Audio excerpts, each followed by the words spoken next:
Daniel 11 would have to be one of the greatest chapters of prophecy in the Bible. When it comes, if you think about it like this, when it comes to proving the inspiration of the Bible to an interested friend, you might pick Daniel chapter 2. It's not a very difficult chapter to explain or to understand, and it clearly proves the inspiration of the Bible because it foretells events thousands of years before they actually occurred. But if you want to take those discussions to the next level, you'd have to use Daniel chapter 11. I don't think there can be any doubt this would be the most detailed prophecy in the Bible. And I'm going to show you that this evening. But in addition to being the most detailed, it's also an extremely relevant chapter to us, as you will glean as we read the last, 6 verses of this chapter. Verses 40 to 45 are verses that happen in the last days, which therefore affects us because we're living in the last days. So these are verses that relate to the forthcoming battle of Armageddon and the return of Jesus Christ. So in addition to it being extremely detailed and a classic proof of inspiration, it's also, in that sense, a prophecy for us. So what does the chapter look like? Now it's a long chapter, which is why we didn't read it all, but that also means I can't go through every verse of this chapter. So I'm going to deal with verses 1 to 9 and verses 40 to 45 and miss out the rest. However, for those who are interested, I gave Mitch 3 A4 handouts, which cover all of the verses of Daniel chapter 11. So for the verses I miss out, you can contact him to get the handouts and he can email those to you. So here's the structure. This is the story. It's a historical story, of course, of the prophecy of Daniel chapter 11. The first 4 verses, the introductory verses if you like, cover a short period of history about the kings of Persia and the rise of Greece under Alexander the Great. But by far the major section you can see from verses 5 through 32 we've named the Hellenistic period. That is, the period after Alexander's death, where the empire was split, the Greek empire that is, was split between his 4 generals and they warred between each other. 2 in particular of those generals are called in this chapter the king of the north and the king of the south, by which it simply means north and south with relation to Israel.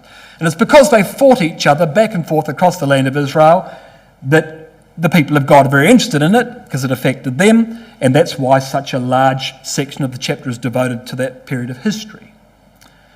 And then the Hasmonean period, because what happened as a result of the Greek kings attacking Israel, that the Jews responded.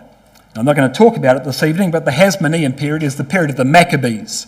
And these are the Maccabean wars led by Judas Maccabeus against the Greek army of Antiochus Epiphanes in about 160 BC. And then the Roman period.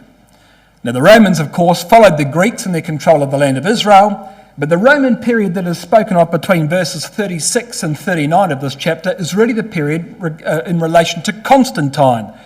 So whilst Rome began in about 64 BC to control Judea, Constantine was about 300 AD. Now I'm not going to cover this period either.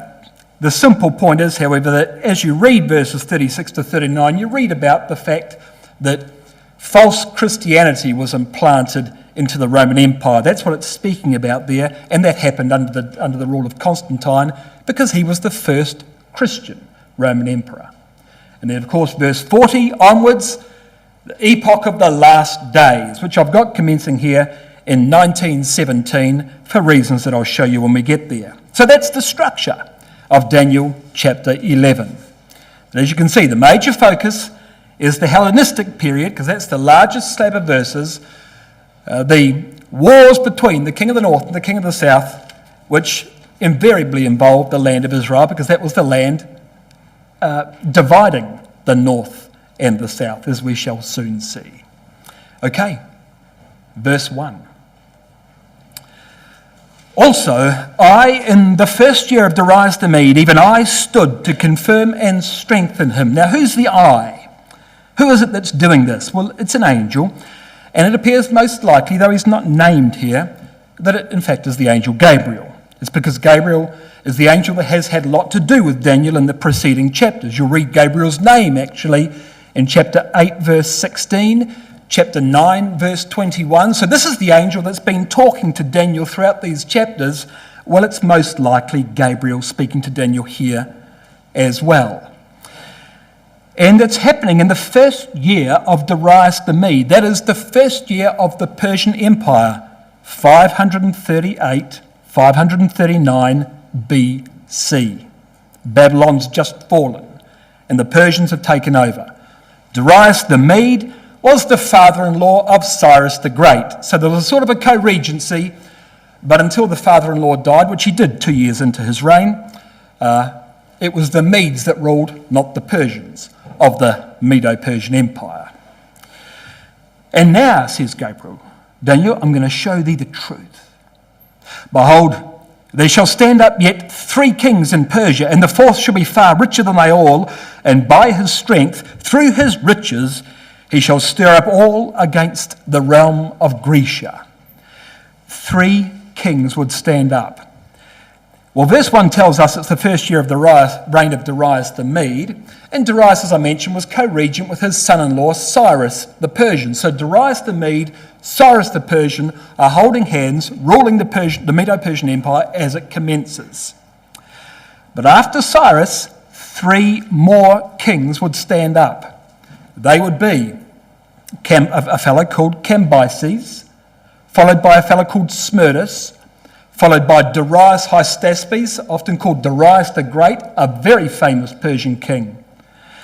And after those 3, the 4th shall be far richer than they all. This is King Xerxes, the husband of Esther. Far richer than they all, and by his strength and through his riches, he's going to attack Greece. Now, what happened? Well, the reason he was far richer was because, of course, he inherited all the accumulated wealth of his predecessors. Cyrus took Babylon. Cambyses, the next king, added Egypt. Darius Hystaspes formalised taxation and broke the entire empire into provinces, which the Persians called satrapies. Xerxes inherited all that. Now, Xerxes' father, Darius Hystaspes, actually attacked Greece in 490 BC, but he lost the Greek campaign at the Battle of Marathon. Marathon, you'll recognise, is an English word, and the reason the 42-kilometre race is called a marathon is because when Darius Hystaspes attacked Greece, the Greeks were in trouble, and a fellow called Phidippides ran from the city of Marathon to Athens to quickly get help. So he was a professional runner. They had messengers. There was no email. He ran the 42 Ks, gave the message and died. But the Persians lost the battle. And so when Darius Hystaspes died, he said to his son Xerxes, the 4th king here of verse 2, the rich, powerful king, make sure you deal with the Greeks. Well, in 480 BC, King Xerxes of Persia marched against Athens with, it's reputed, if you can believe Herodotus, the largest standing army in history. Herodotus says he took 5 million men across the Hellespont from, if you can think of it, from mainland Turkey into Greece and came against Athens, where the Athenians were utterly terrified and they fled the city and ran into the hills. Xerxes was so furious that he couldn't destroy the Greek army because, of course, the city was depopulated, that he burned the entire cities of Athens. He razed it to the ground, which meant their libraries, their temples, their museums were completely trashed. The Greeks said that that wasn't a fair fight. And therefore, from that moment forward, the Greeks said, we will one day revenge our loss upon the Persians. And so every Greek mum would bring up her son and say, well, maybe you will be the ruler, the conqueror that takes Greek vengeance upon Persia. Well, that takes you to verse 3. Now, there are about 13 kings in the Persian Empire. You've got down to the 4th king in verse 2, or the 4th king after Darius the Mede. The next 8 or so kings are completely omitted, and we jump straight to verse 3, because verse 3 is the Greek response to the sacking of Athens by Xerxes. a mighty king, this is a mighty Greek king, shall stand up, that shall rule with great dominion and do according to his will. This is a reference to Alexander the Great. Now, how do we know it's Alexander the Great? Well, because look at verse 4.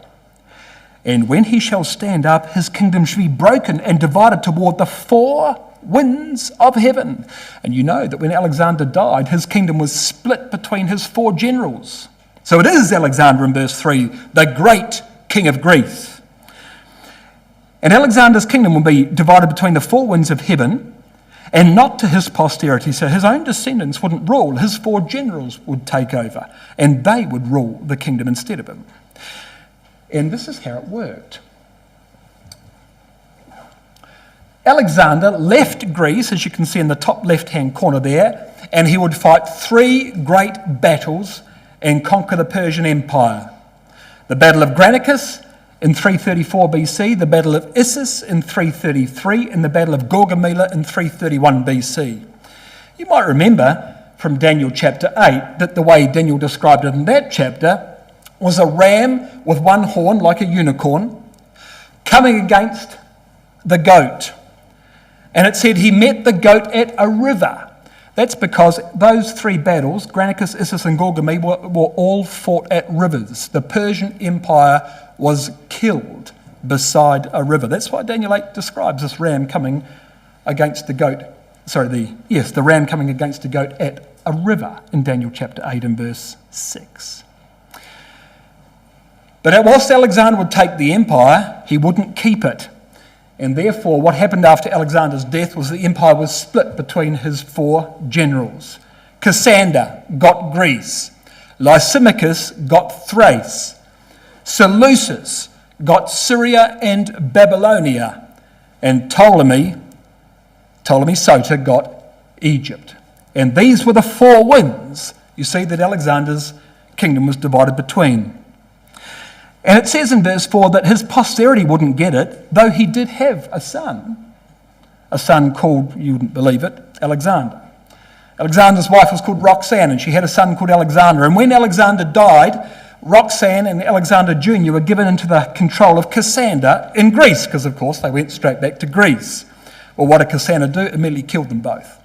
The last thing any of these 4 generals wanted was a descendant of Alexander the Great lurking around the Greek Empire somewhere. They all wanted the control of the empire themselves. So it wouldn't fall to Alexander's posterity, nor according to his dominion which he ruled, for his kingdom shall be plucked up even for others beside those. His descendants wouldn't get it, others would get it, and those 4 were the 4 main names that inherited Alexander's kingdom. Well, verse 5 now commences the next great section. This is the Syrian wars. And this is going to be the battle between, or the battles, plural, between the king of the north and the king of the south.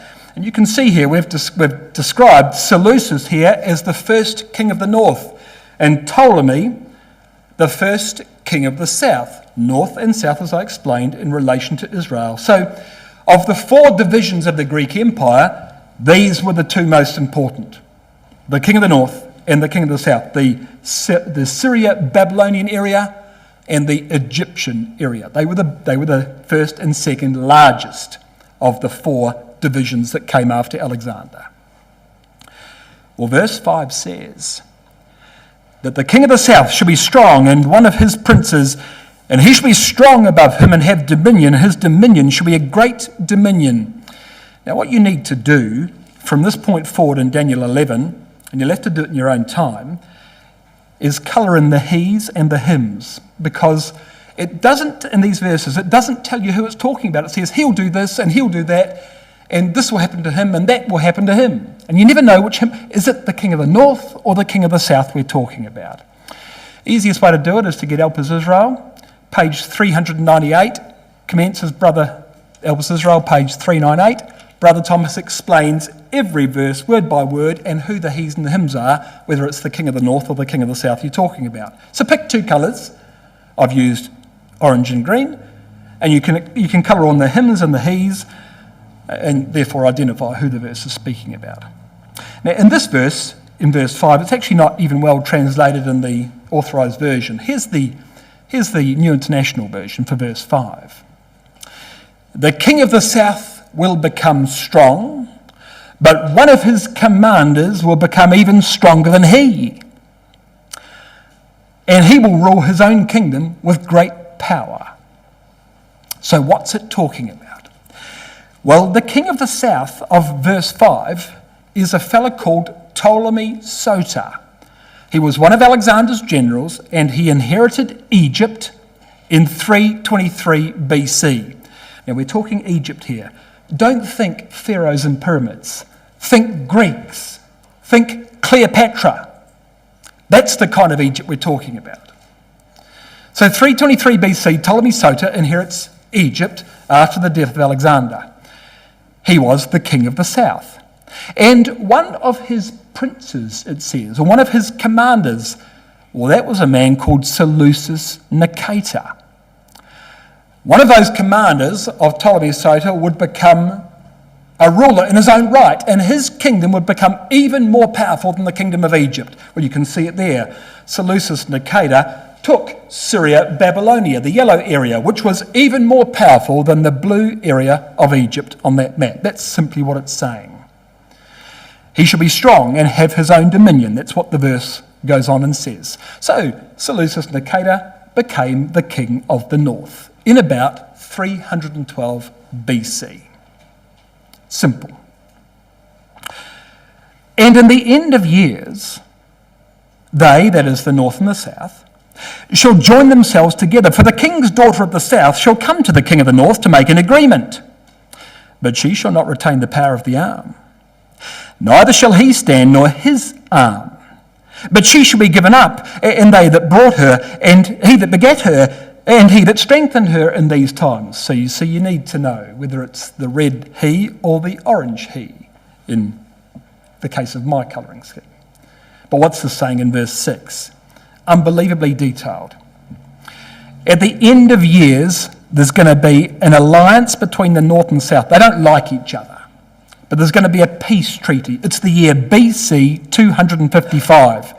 58 years or something after Seleucus Nicator took over being the king of the north. The northern kingdom is no longer under the control of Seleucus Nicator. It's under the control of his grandson, a fellow called Antiochus Theos. You can see him there in the middle of the orange. Antiochus Theos is the ruler of the northern kingdom. He is now the king of the north. Antiochus Theos, 255 BC. The southern kingdom is under the control of Ptolemy Soter's son, a fellow called Ptolemy Philadelphus. So he's now, the second Ptolemy is ruling Egypt. And things were hostile between them, so they made a peace treaty. And it says the king's daughter of the south. Well, who's that? Well, that's Berenice. Berenice, you can see her there, the daughter of Ptolemy Philadelphus. She shall come to the king of the north. Well, she went north from Egypt and she married Antiochus Theos. Now, there was a problem with that. Antiochus Theos was already married. He was married to a lady called Laodice. You can see her there. It was her name that became the basis of the name of the city, Laodicea, a Greek city. Laodice was married to Antiochus Theos, but Antiochus Theos wanted to make peace with Egypt, so he divorced Laodice and he married Berenice, the daughter of Ptolemy Philadelphus. All good. Well, not really, because Laodice wasn't very happy with that and she wasn't a nice person. These are horrible people, the whole lot of them, but she was actually very, very bad. Well, Berenice comes to the king of the north and he marries her, but she shall not retain the power of her arm. Berenice retained influence over Antiochus Theos so long as her father lived. Her father was the arm. She only retained power over her new husband as long as Ptolemy Philadelphus was still alive.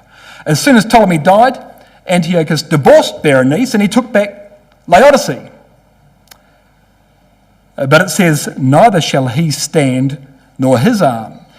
Just because he divorced Berenice and took back his first wife, Antiochus Theos was not safe. She was nasty, I told you. Neither shall he stand, Antiochus Theos, nor his arm, that is, his son by Berenice. They won't survive this. What happened? Laodicea straight away poisoned that little son, the unnamed son of Antiochus Theos and Berenice. Why would she do that? Well, because she wants her own son, Callinicus, to be the next king. That's why. So she poisoned this second boy. But it then goes on and says that she shall be given up. Berenice was then killed by Laodicea. And they that brought her, all the Egyptian attendants, the royal escort that took Berenice from Egypt up to Syria, were also killed by Laodicea. And he that begat her, that is, he that she brought forth, this little son. And he that strengthened her, Antiochus Theos himself, was killed by Laodicea. So she wiped out everyone. Why? So that she could become the queen mother. Her son, Callinicus, now became the next king of the north because she killed everybody else. Well, what do you think the Egyptians thought of that? Verse 7. But out of a branch of her roots shall one stand up in his estate. Now what this is saying is, this is a branch out of Berenice's roots. Well, you can see Berenice on the screen. She's from Egypt. What would her root be? Well, her father, Ptolemy Philadelphus. Well, what would be a branch from her root? Her brother, Ptolemy Euergetes. He's furious in verse 7 that his sister got killed.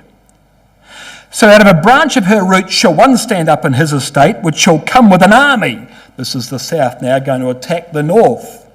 And shall enter into the fortress of the king of the north, and shall deal against him, and shall prevail. Ptolemy Euergetes now attacks Callinicus, the king of the north.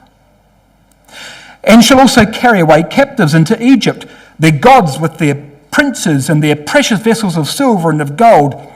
And he, that is the king of the south, shall continue more years than the king of the north. Seleucus Callinicus died in 226 BC. Ptolemy Euergetes died 5 years later in 221 BC, victorious in battle, carrying an enormous spoil, you see, in verse 8, from Syria back down to Egypt. And the story concludes in verse 9, so the king of the south shall come into his kingdom and shall return to his own land, all happy, having avenged the death of his sister and having enriched himself from the treasure house of the king of the north. That was the first of the Syrian wars. And we've just done verses 5 to 9, you see? The first Syrian war. Well, I'm not going to go through the rest. The point is, that's the detail of Daniel chapter 11. It's name by name, event by event, year by year, all written, obviously, before it happened. And the detail of Daniel 11 is so strong that some commentators, even some Bible dictionaries, have suggested that this is not a prophecy. It's a history. How could anybody write? There's nothing else like this in the Bible, they say. Nothing of this level of detail. How could anybody write this before it happened as a prophecy? It's more likely to have been written after it occurred as a history. The problem is, look, it's happening in 160 BC. When do you think Daniel lived? Daniel lived in the days of the Babylonian Empire, 600 BC. So they say, well, it obviously wasn't written by Daniel. Really? The fact of the matter is, this proves more than anything the inspiration of the Bible. And the fact is, it was written by Daniel because it's included in the Septuagint, which was compiled many, many years before these verses were fulfilled. Remarkable. Well, that's verses 5 to 9. Verses 10 to 12, Antiochus the Great, the next king of the north, now attacks Ptolemy Euergetes. So verse 9, the Egyptians are very happy. They've just won the war. They've taken a whole lot of treasure back down south. Well, what do you think the north thought of that? They weren't impressed at all. And so now commences the wars between the north and south. So much for the peace treaty. That commences the wars now between the north and the south. That was verses 10 to 12. The next king of the north attacks the south and is soundly defeated. Verse 13 to 19, Antiochus the Great again attacks the south, this time successfully. The problem was a new empire was beginning to arise in the world. And the Egyptians could see that they were, well, you saw the size of the empires on the map. The Egyptian empire was nowhere near the size of the empire of the king of the north, and therefore they couldn't match the military might of the king of the north. And so what did they do in Egypt? They appealed to Rome. Rome was a rising power. And Rome starts to get a little mention in these verses. In verse 14, the word robbers appears. It's a reference to Rome. In verse 18, the word prince appears. It's a reference to Rome. And Rome starts to sneak into this record. It's really a record between two divisions of Alexander's broken empire fighting each other, but the weaker of those two divisions, the Egyptian division, begins to ask for assistance from Rome. Now, of course, Rome wants to be a world empire, so she's very happy to be invited into other people's business, because once she's there, she never leaves. But what do you do if you're Egypt? You're going to get whacked. You might as well ask Rome. At least you can survive, and that's what they do. The problem with verses 13 to 19 was that when the Syrians come and attack the Egyptians, you understand, I mean Syrian Greeks attacking Egyptian Greeks, it doesn't go so well. Syria started to run into Rome. They're trying to expand their empire, and they fight Rome a couple of times, and they lose the Battle of Thermopylae, the Battle of Magnesia, and Rome puts them under enormous war reparations. Rome fines them, and so they have to pay tax to Rome, which takes you to verse 20, the tax ban. This is one of the kings of the north, Seleucus Philopator. And he taxed his whole empire, his whole realm, for 12 years, and finally paid off the bill to Rome, only to be then killed by his prime minister, a fellow called Heliodorus. Verses 21 to 32 is the next great stage of this war, and it's the most famous of all the kings of the north. Antiochus Epiphanes, the worst, the most ruthless of all the kings of the north, he now marches his army down to Egypt. In fact, it's verse 30 that sort of tells or alludes to the story. Antiochus Epiphanes has got the entire army of the Seleucid Empire, and he's marched on Egypt, and he's warred, and he's taken every city apart from the city of Alexandria. And he lines up his entire army against the city of Alexandria, and once he's taken it, he has taken Egypt. And so that one of the divisions of the Greek Empire has gobbled up the other. But as he's about to attack, this old fellow comes out of the city of Alexandria and comes to meet him. An old man on a walking stick. Clearly, not a Goliath, not a military figure, but they know each other. Antiochus Epiphanes knows this old man. The name of that old man was Lucius Papilius Lanus. And they knew each other because Lanus was from Rome. And Antiochus Epiphanes went to boarding school in Rome. And Lanus said, "What are you doing?" And Epiphanes said, "Well, look around, pal. It's pretty obvious what we're going to do. I'm going to take the city of Alexandria." And he said, you see, that's the problem, Antiochus. You're not going to do that. I think you should turn around and go home. And Antiochus Epiphanes said, well, the problem is I'm not going to do that either. I am going to take it, and then I entirely control all of the region.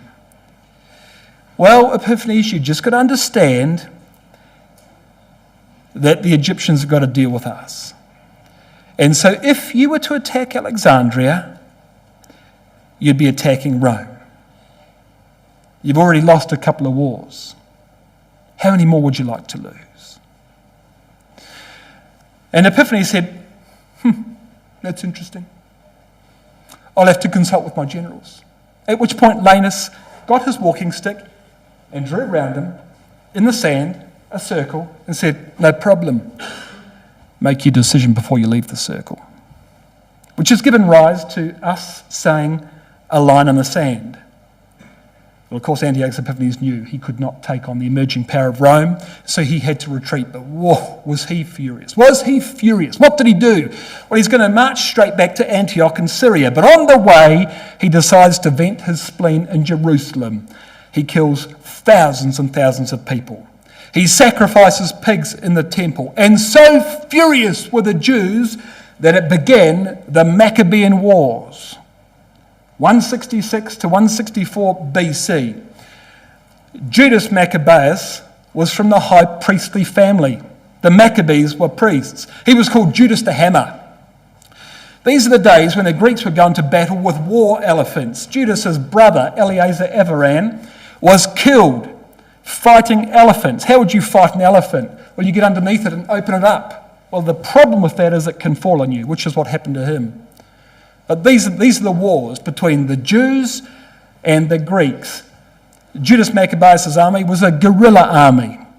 They couldn't line up man to man against the Greeks on a flat battlefield. They'd be destroyed instantly. But from the hills and clefts in the rock, they could fire down upon the Greeks, which they did time after time, and for the most part defeated the Greeks of the king of the north in the land of Judea. Well, that brings you now down to verse 36 of Daniel 11. And the king, it says, shall do according to his will, and shall exalt himself and magnify himself above every god, and shall speak marvellous things against the God of gods, and shall prosper till the indignation be accomplished, for that is determined shall be done. Now, the significant thing about this verse is that it just says the king. It doesn't say the king of the north. It doesn't say the king of the south. Why not? Because we're now talking about the Roman Empire. In 168 BC, Rome took Greece. In 133, it took Thrace, the Orange area. In 65, it took the area of Syria and Babylonia. And in 30 BC, it took Egypt.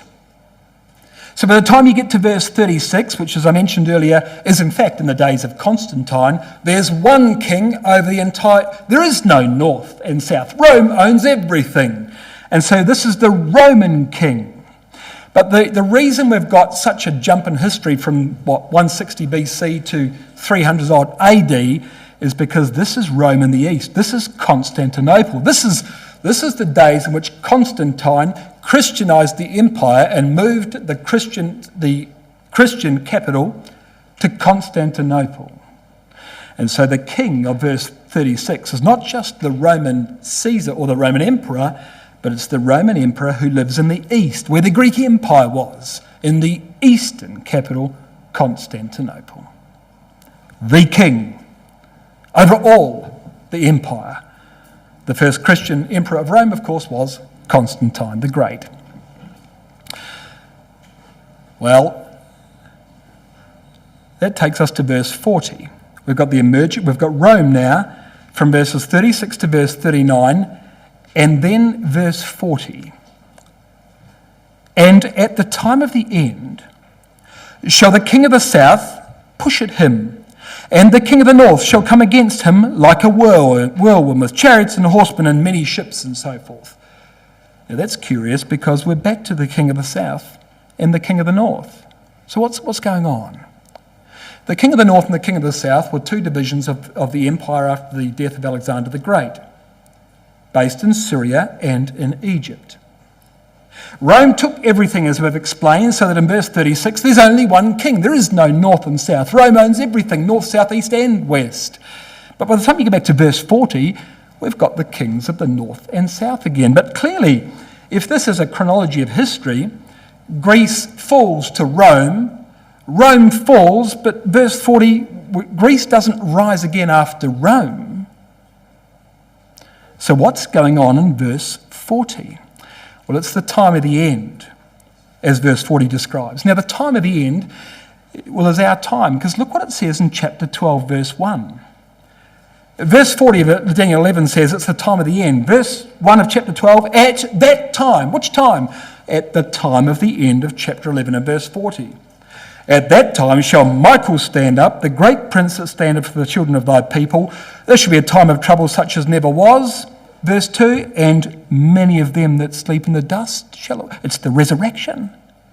Oh, so the time of the end of verse 40 is the last epoch of man's dominion. It's the time that Christ returns. And what you're reading between verses 40 and verse 45 is the preparation and event of Armageddon. Okay, but back to my question. Why have we got the king of the north and the king of the south in verse 40? They were the names of Greek empires or Greek divisions of the empire. Well, at the time of the end shall the king of the south push at him. The last time the king of the south was mentioned was way back in verse 29. It was the Greek power controlling Egypt. This king of the south shall push at him. Who is the him of verse 40? Well, if you just start reading up from verse 40, in verse 39 you see the word he appear a number of times. Well, it's the same chap. The him of verse 40 is the he of verse 39. Or the he and the his of verse 38. Or the he of verse 37, which would be the he and the himself of verse 36, which is the king of verse 36. Now that's interesting. So what that means is that the him of verse 40 that's getting pushed at is the king of verse 36. Who's that? It's the ruler of Constantinople, which once upon a time was a Roman king. Once upon a time was in fact Constantine himself. But after the Turks took Turkey and Constantinople fell to the Ottoman Turks, the him of verse 40 would be Turkish. The Turkish Empire, which controlled Constantinople in the last days. Wow, so what are you reading when you read verse 40? You're reading about a latter-day king of the south, that is a foreign power controlling Egypt, attacking him, the power controlling Turkey, or the power ruling Constantinople. And then the king of the north, this would be a latter-day power controlling the entire area of the Seleucid Empire. What's that? Syria, Iraq, Iran, Afghanistan. A latter-day power controlling that area. He would also push at Turkey and come with a whirlwind and chariots and horsemen and a huge army. That's what you're reading about in verse 40. So let me be clear. What does the phrase king of the south mean? It means a foreign power controlling Egypt. If it was just the Egyptians in Egypt, they'd just be called Egypt. But when you read the phrase king of the south, you're reading of a foreign power controlling Egypt, be it Greece or anyone else. What does the king of the north mean? It means a foreign power controlling all those countries of the ancient Seleucid Empire: Syria, Iraq, Iran, Afghanistan. If it was just Syria, it would be called Syria. That is to say, if the Syrians controlled their own country, it would be called Syria, as it is many, many times in the Old Testament. But it's not. It's the king of the north. It's the king of the south. So we've got foreign powers on those two land masses going at each other, and they're pushing at him, which is Turkey in the last days. Most fascinating. So what's happening? At the time of the end, shall the king of the south push at him? We've got a foreign power in control of Egypt pushing at Turkey. Now this is what happened. In 1453, the Roman Empire in the east, which was called the Byzantine Empire, which was controlled from Constantinople, it fell to the Ottoman Turks. And they took Turkey, and Constantinople became Muslim. Turkey controlled all of that area, and the Turkish Empire was enormous at that particular time in history. But Revelation 16 verse 12 said that in the last days Turkey would dry up, and so Turkey did begin to dry up from about the mid-19th century, meaning its empire began to shrink. Egypt gained independence from Turkey. Britain, which was a very, very strong player in the world in the 19th century, who had its own empire, actually took control of Egypt. Britain bought shares in about 1860 in the Suez Canal Company. By 1882, they had moved into Egypt to protect Egypt from Turkey. what that meant was that we had a foreign power, by about 1880, a foreign power in control of Egypt. As soon as that happens, that power becomes the king of the south. Egypt was no longer under the control of the Egyptians, it was under the control of the British, and Britain became the king of the south. And the king of the south in verse 40 pushed at Turkey. And in 1917, in the First World War, after the failure at Gallipoli, the British launched their campaign against the Turkish Empire from Egypt and drove up Palestine and took Palestine off the Turks in World War I and dried up Turkey, the Turkish Empire, back to the country of Turkey, which you see today. So the push that you're reading about in verse 40 by the king of the south at him is in fact the British attack on the Turkish Empire in 1917 in World War I, where the Brits took Palestine from Turkey. That's what happened in the first portion of verse 40 of Daniel chapter 11. I've just jumped a couple of slides. Here's how Brother Thomas describes these sorts of events in Elpis Israel. Page 445, look at this. The lion power, that is Britain, will not interest itself in behalf of the subjects of God's kingdom from pure generosity, piety toward God, or love of Israel. The British don't care about Palestine because they're godly or righteous. God, who rules the world and marks out the bounds of habitation for the nations, will make Britain a gainer by the transaction. She helps the Jews because there's money in it. He will bring her rulers to see the desirableness of Egypt, Ethiopia and Sheba, which they will probably be induced by force of circumstances, probably to take possession of. So Brother Thomas says, I think Britain's going to take control of Israel. They will, however, before the Battle of Armageddon, be compelled to retreat from Egypt and Ethiopia. For the king of the north shall stretch forth his hand upon the land of Egypt, which shall not escape, and the Libyans and Ethiopians shall be at his steps. Now, what's Brother Thomas's point here? He says, Britain's going to own Egypt and is going to retreat from Egypt. It's going to give Egypt back to the Egyptians. Why? Because the Bible says that when the king of the north attacks, he attacks Egypt. He doesn't attack the king of the south, which means Egypt is back in the control of the Egyptians. If Britain still controlled Egypt, it would say in Daniel 11 that the king of the north will attack the king of the south, because the king of the south is a foreign power in control of Egypt.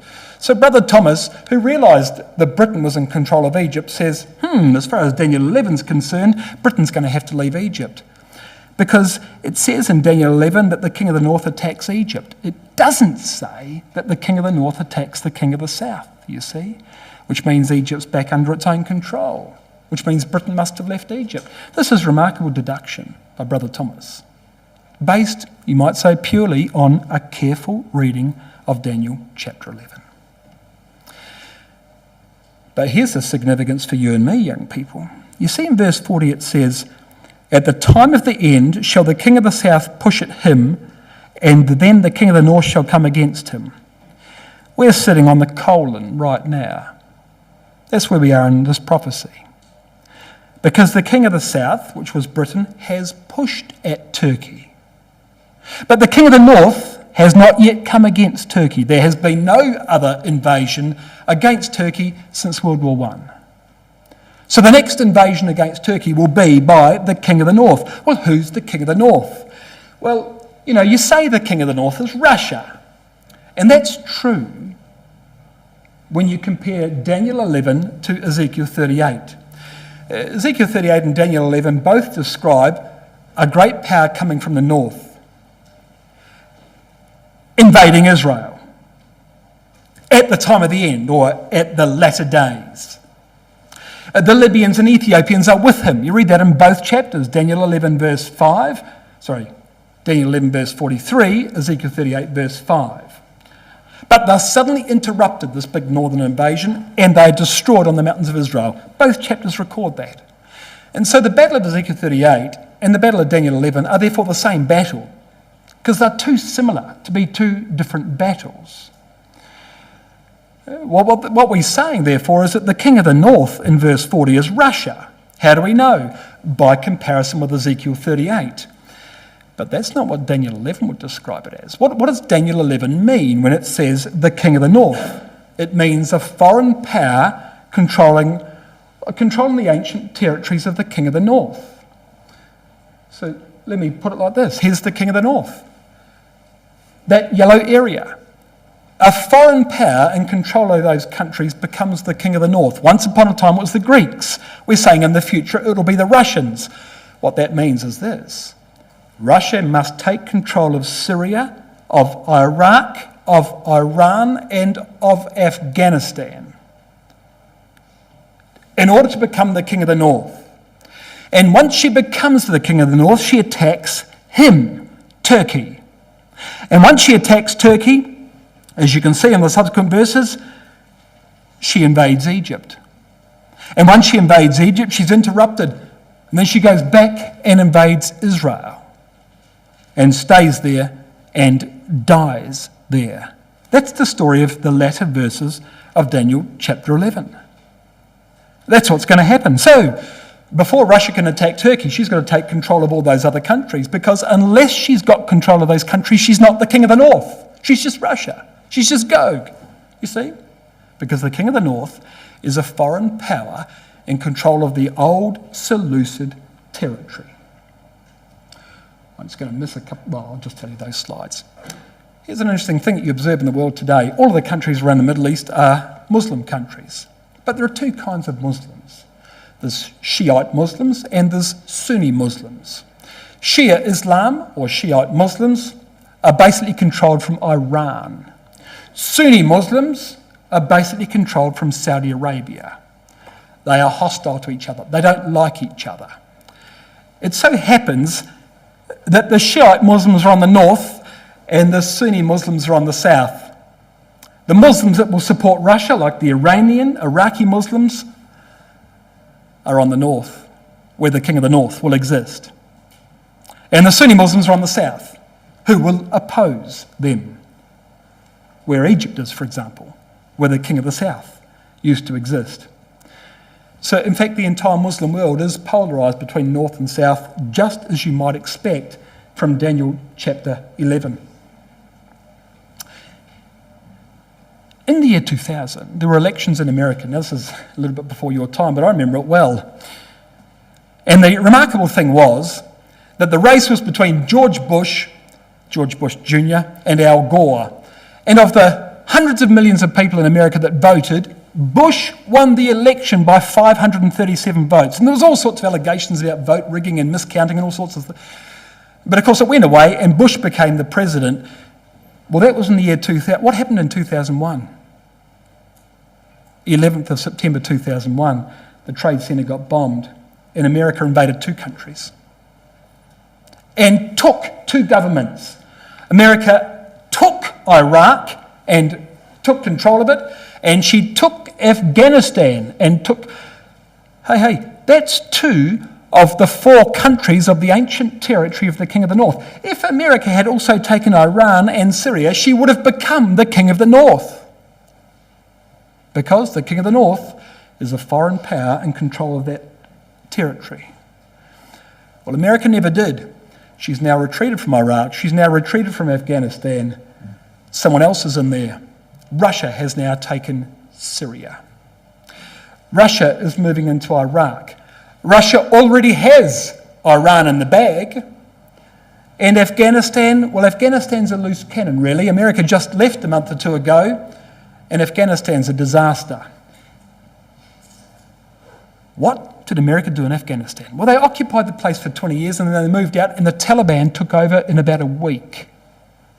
Like the whole country fell. So the American army trained 300,000 Afghan soldiers, and as soon as the Taliban raised its head and pointed a gun at them, they all wilted, they wouldn't fight for their own country, and the Taliban took over. And this is a news article from July 27 this year about Afghanistan. Republican Jim Banks says, we now know that due to the negligence of this administration, that is the Biden administration, the Taliban now has access to over $85 billion worth of US military equipment. I mean, everything America left there is now in the hands of the Taliban. That includes 75,000 vehicles, 200 aeroplanes and helicopters, 600,000 small arms and light weapons. The Taliban now has more Black Hawk helicopters than 85% of the countries in the world. The Taliban. Now, you just ask yourself, are these responsible, peace-loving people? Well, they've got more Black Hawks than 85% of the rest of the world. But they don't just have weapons, they also have night vision goggles, body armour and medical supplies. And here's what we just learned again in the briefing that we just walked out of. This administration still has no plan to get all that stuff back. So the Americans have just equipped the Taliban. And the Taliban are not responsible people. But Mr. Putin says, America's left, we're stepping up to the plate. As the Taliban takes over in Afghanistan, Russia has appointed itself as a mediator in the war-torn country, underlying its position as a key stakeholder and hardly hiding its desire to expand its influence in the region to fill the power vacuum left by the retreating US military. Can you see a situation where Russia could become the king of the north? All she's got to do is take the 4 countries in the territory of the ancient Seleucid Empire. Someone's got to do it because the last days portion of Daniel 11 says that at some point in the future, surrounding the time that Christ returns, the king of the north will push at Turkey and take her. By comparison with Ezekiel 38, you know that it's Gog that's going to do the invasion of Israel in the last days, and therefore you know that it's Gog that's going to become the king of the north. And look what she's doing. It's all fitting, isn't it? It's all happening exactly as you might expect. And as far as Iran is concerned, as you know, Russia is a guard already to Iran in the language of Ezekiel 38 and verse 7. So these countries are falling into the control of Russia. Russia becomes the king of the north. Russia attacks Turkey. Turkey falls to Russia. Then Russia goes after Egypt. Egypt falls to Russia. Then Russia goes after Israel. Israel falls to Russia. Christ comes. That's the story. That's what happens in Daniel chapter 11. But let me show you something interesting. If you go back to verse 10 of Daniel 11, there's a key word. It's the word overflow.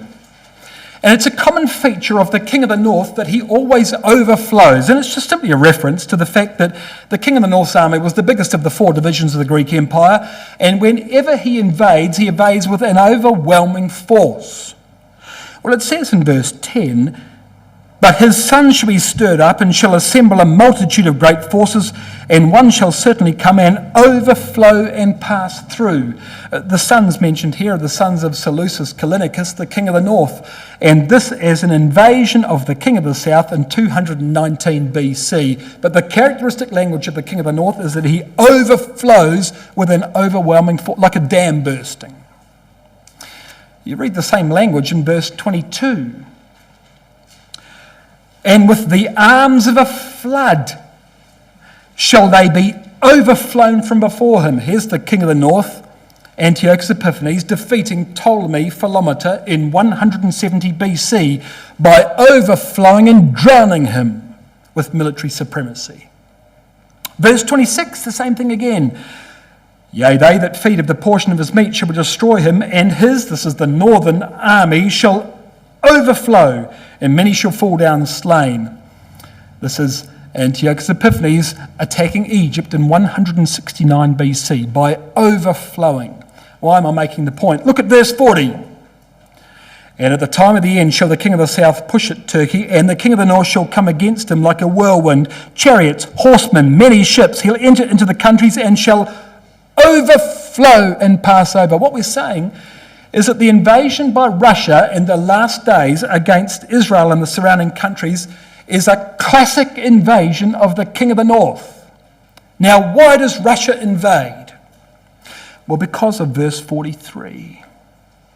Israel gets caught up in it, but it's really an invasion against Egypt, because, of course, the king of the north didn't just invade Israel. She invades the king of the south, which in ancient times was the land of Egypt. Well, the same thing here in Daniel 11 in the last verses. The king of the north is actually going after Egypt, and he takes Egypt and only then comes back and settles in Israel. But the reason he attacked, well, look at verse 42. "He shall stretch forth his hand upon the countries, and the land of Egypt shall not escape." So there's the target. Now, what does he want in Egypt? Verse 43. "But he shall have power over the treasures of gold and silver and all the precious things of Egypt." Now, why does he want that so much? Well, because you see, verse 43 is actually the companion verse of verse 8. Because do you remember that detailed history we spoke of at the very commencement of our talk? When Berenice went up north and she got killed and Laodicea killed everyone else, and then there was an invasion by the Egyptians, a reprisal, and they came and they knocked over the king of the north and they took all that money back south. Well, in verse 8 it says that the king of the south shall carry away captives into Egypt, their gods, their princes, with all their precious vessels of silver and gold. And what you're reading of in verse 43 is the response to that success. And in the last days, the king of the north goes into Egypt and takes it all back. You see, thousands of years later, 2,200 years later, the king of the north finally goes and takes all those precious things of Egypt back. There's the poetry of the chapter. A great southern victory in verse 8 is matched by a great northern reprisal in verse 43. And then, chapter 12, verse 1, Michael stands up. Christ has come, and Christ responds. In the last verse of Daniel 11, verse 45, Gog comes to his end. So let's finish. Let's summarise. What do you expect to see happening next? You expect to see Russia take the 4 countries of Syria, Iraq, Iran, Afghanistan. Once that happens, she will attack Turkey and take Turkey. Once that happens, she'll migrate south through Israel into Egypt and take Egypt. Once that happens, she migrates back to Jerusalem, plants the tabernacle of her palace between the 2 seas in the city of Jerusalem, and then Christ returns with the saints.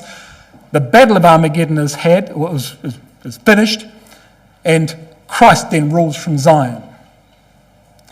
But the significant point there is that when Christ does do that and destroys Gog on the mountains of Israel in verse 45, the judgment seat's already happened. The bride is already immortal. Christ's army is already furnished. So then the question is, in the sequence of events we've just described, at what point in that sequence does Christ come to the household to be prepared for when they have to destroy Gog on the mountains of Israel in verse 45 of Daniel 11? And the answer is, according to Brother Thomas, 10 years before the Battle of Armageddon in verse 45 of Daniel 11, Christ returns to the ecclesia to judge it. So the only question you've really got to answer is, how long do you think it would take for Russia to take the 4 countries we've described, and then take Turkey, and then Egypt, and then Jerusalem? How long would all that take? Subtract 10 years, and Christ is here. What I'm simply saying is, you shouldn't expect to see the whole story of Daniel 11. But the part that you can see, which is in your newspapers right here and now today, is a sure sign that Christ is coming, and coming very soon.